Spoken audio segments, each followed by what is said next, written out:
My name is Ashley, I'm 32 years old, and I married the love of my life, Bobby, 5 years ago. Bobby is the most wonderful person I've ever met, kind, fun-loving, and someone who makes me feel special every single day. However, the same cannot be said about his mother, Catherine, who, from the very beginning, seemed to have a problem with me.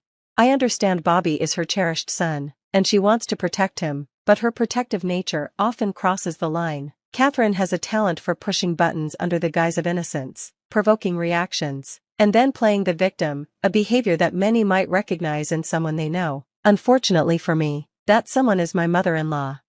I was raised to value directness and open communication, traits that stood in stark contrast to Catherine's approach. These qualities of mine were what attracted Bobby to me. He's gentler and more reserved, a perfect complement to my outspoken nature. They say opposites attract, and in our case, it's true. My background in life coaching has given me insight into human behavior, and it's clear to me that Catherine, despite her claims, does not always act with good intentions.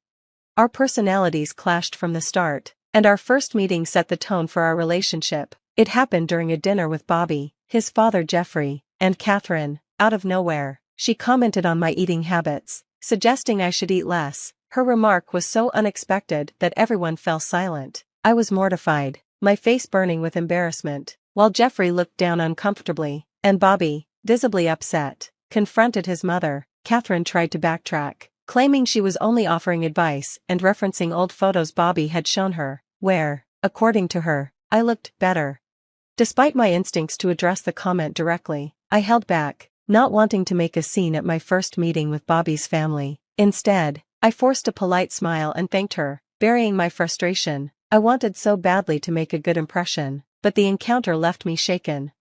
As time passed, Catherine's behavior only worsened, her antagonism grew, and our interactions became more strained. I hoped that showing her how much I cared for Bobby would help ease the tension, but it seemed to have the opposite effect. On the bright side, my relationship with Bobby's father, Jeffrey, blossomed. He was kind and welcoming, and it was clear Bobby had inherited his gentle nature. Bobby's extended family and friends, including his lifelong buddy Wayne, also embraced me warmly. I felt supported by everyone, except Catherine.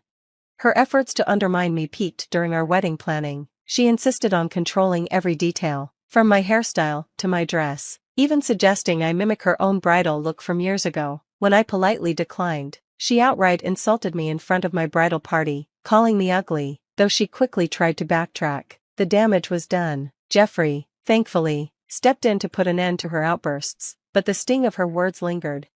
Her attempts to overshadow the day didn't succeed, thanks to the love and support of Bobby's family and friends. Still, the emotional toll of her actions weighed heavily on me. Over time, her negativity began to drain my vibrant energy, and I realized something had to change.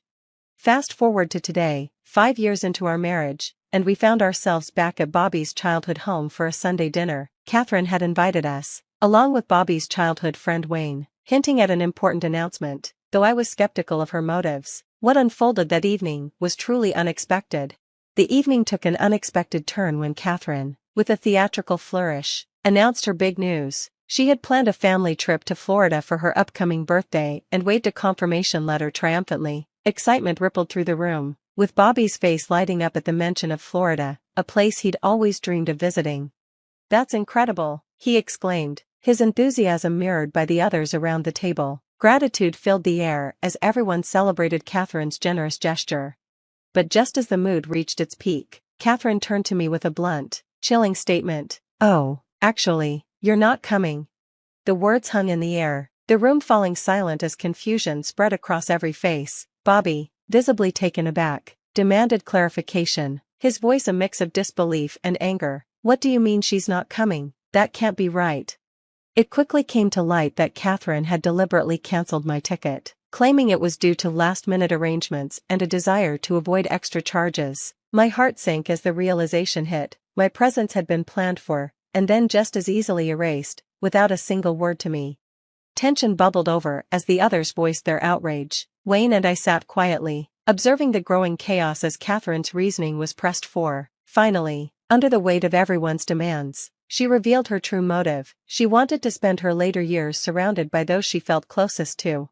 "You just don't make that list," she stated coldly, her words cutting through me like a blade. The room erupted. Bobby, furious, demanded an explanation for her blatant exclusion, while Catherine weakly tried to justify herself. Wayne is like family, she argued, pointing to him as an example of someone she deemed precious and cherished. Her logic was as insulting as it was flawed. Bobby wasted no time in calling her out. Wayne isn't even blood-related, yet he's on the list? And Ashley, my wife, isn't? His voice trembled with anger and disbelief. How can you say she's not part of this family? She's my wife, Mom. That makes her family, whether you like it or not. Catherine's dismissive smile faltered as Bobby's words struck a nerve. Her attempt to justify her favoritism only deepened the divide. I couldn't stay silent any longer. No, I said firmly, my voice cutting through the noise. All eyes turned to me, Catherine's included. Her smugness disappeared, replaced by a flicker of unease. This isn't about family or last-minute arrangements, I continued. This is about respect, or your complete lack of it. I may not have been part of your life for as long as Wayne, but I am your son's wife. That should mean something, and I refuse to let you diminish that any longer. The room was still, the tension palpable as my words sank in. Bobby reached for my hand, his grip reassuring as he stood by my side. Catherine, for the first time, seemed genuinely at a loss for how to respond. In that moment, the dynamics of the room shifted, and the cracks in Catherine's facade began to show. I laid bare the truth of the past 5 years, the blatant dislike Catherine harbored for me, her unbearable behavior, and her narcissistic tendencies. It was evident to everyone, not just me. When Catherine attempted to silence me with a thinly veiled threat to watch my words, it only fueled my resolve. I declared my intention to leave a place that had become a battleground rather than a home, but before stepping away, I turned to Bobby, my husband, and reaffirmed how much he meant to me despite everything. I urged him to join the family trip to Florida, acknowledging the complicated bond he shared with his mother, driven by love despite her flaws. Facing Catherine directly, I laid out an undeniable truth. Her efforts to push me away would never succeed. My love for her son tethered me to this family, regardless of whether she accepted it. When I accused her of an unhealthy obsession with undermining me, her expression faltered. It was a nerve struck too precisely to ignore. I called out her relentless attempts to diminish me, despite my consistent kindness and patience. My parting words were a declaration of resilience and independence. While Catherine might have decided I wasn't part of the family and didn't belong in Florida, I affirmed my unwavering place in Bobby's life and, by extension, in the family. I promised to remain steadfast for Bobby, Jeffrey, and even Wayne, drawing a clear and unyielding line with Catherine. This confrontation was more than a moment of defiance. It was a turning point. For the first time, Catherine's sharp tongue failed her. Her usual quick retorts were nowhere to be found, leaving her in stunned silence. I knew I had finally made an impact. As I prepared to leave, I shared a tender moment with Bobby. He offered to drive me home. Concern etched across his face, but I reassured him of my well-being and encouraged him to stay for the family discussion about the trip. Retrieving my purse from the kitchen, I found Catherine there, seemingly having retreated to collect her thoughts. Her request for me to leave swiftly was expected, echoing her earlier hostility with an added layer of animosity. I ignored her, unfazed, and reached for my purse, only to notice a letter beside it, unmistakably in Catherine's handwriting. At first, I hesitated. What could this letter contain? Her bitterness, perhaps? Or was it something entirely unexpected?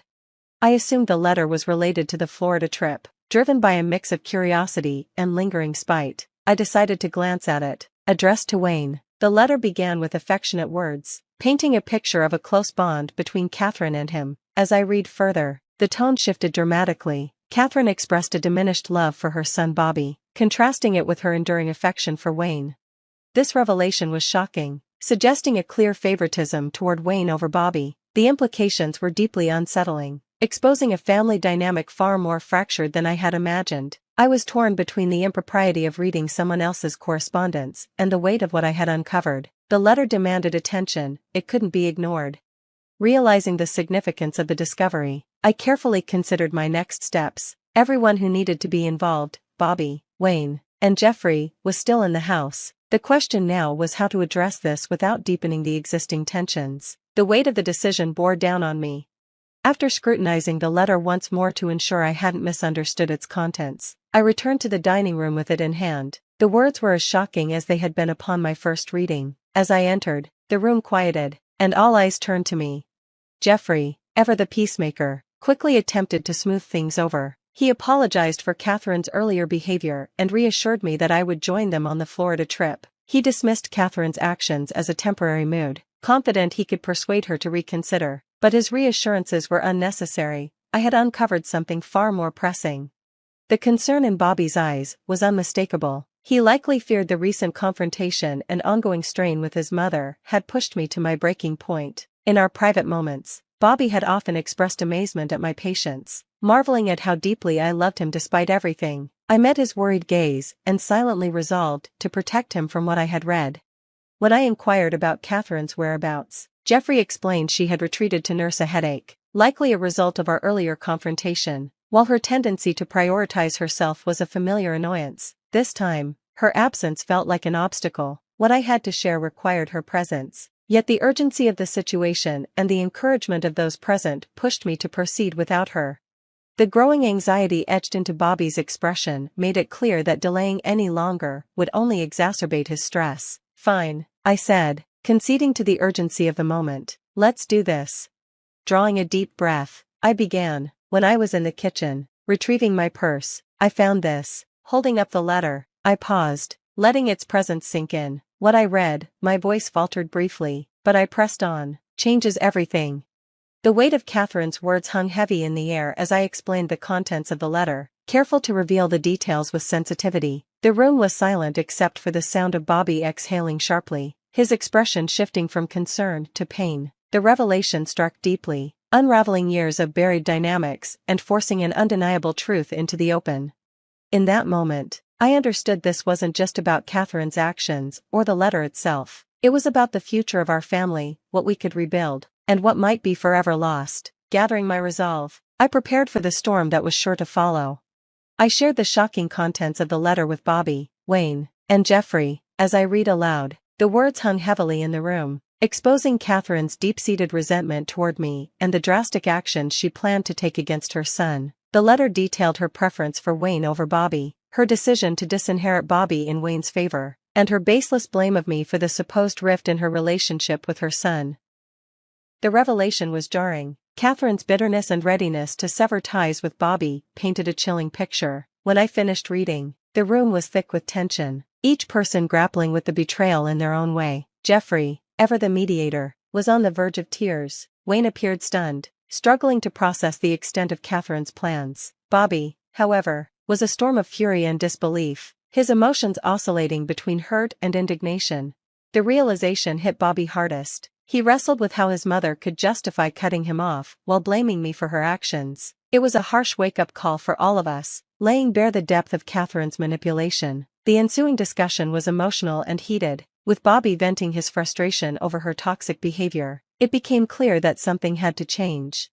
3 weeks passed after this revelation, leading up to the much-anticipated Florida trip. Unbeknownst to Catherine, a plan had been set in motion, a direct response to her divisive actions. On the morning of the trip, Catherine found a letter from Jeffrey by her bedside. The note, written in a tone of normalcy, instructed her to meet the family at the airport and suggested that all was proceeding as planned.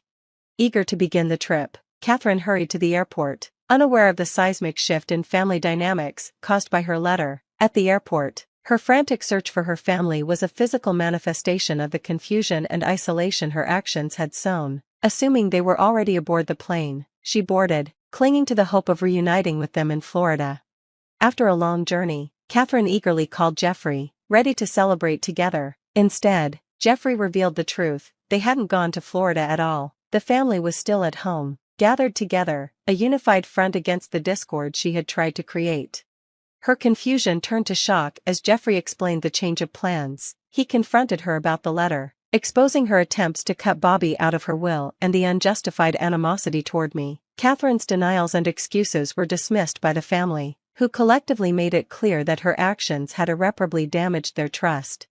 The confrontation reached its peak when the family unanimously decided to leave Catherine to her own devices. Even on her birthday, her divisive behavior had led to her isolation. They hoped her time alone in Florida would prompt reflection on the gravity of her actions. The family's solidarity in the face of Catherine's betrayal underscored the strength of their bond. Bobby, Jeffrey, Wayne, and I stood firm, valuing respect and forgiveness while holding her accountable for the pain she had caused. Catherine's realization of her solitude marked a rare moment of vulnerability. In a desperate attempt to reconcile, she reached out to Geoffrey, seeking his company. However, he remained resolute, emphasizing that any return to the family required a serious discussion about boundaries and a genuine change in her behavior. Bobby, too, made his position clear. Any future relationship with his mother depended on her willingness to truly change. He set firm boundaries, warning that further disrespect would result in permanent estrangement. Wayne, recognizing his role in enabling her behavior through kindness, withdrew, further isolating her. Despite Catherine's pleas for me to mediate, I maintained that mending her relationships was her responsibility alone. As time has passed, she has worked to repair the damage, though regaining trust and respect has proven to be an uphill battle. The hope remains that Catherine will learn from this experience, understanding the value of family and the far-reaching consequences of her actions.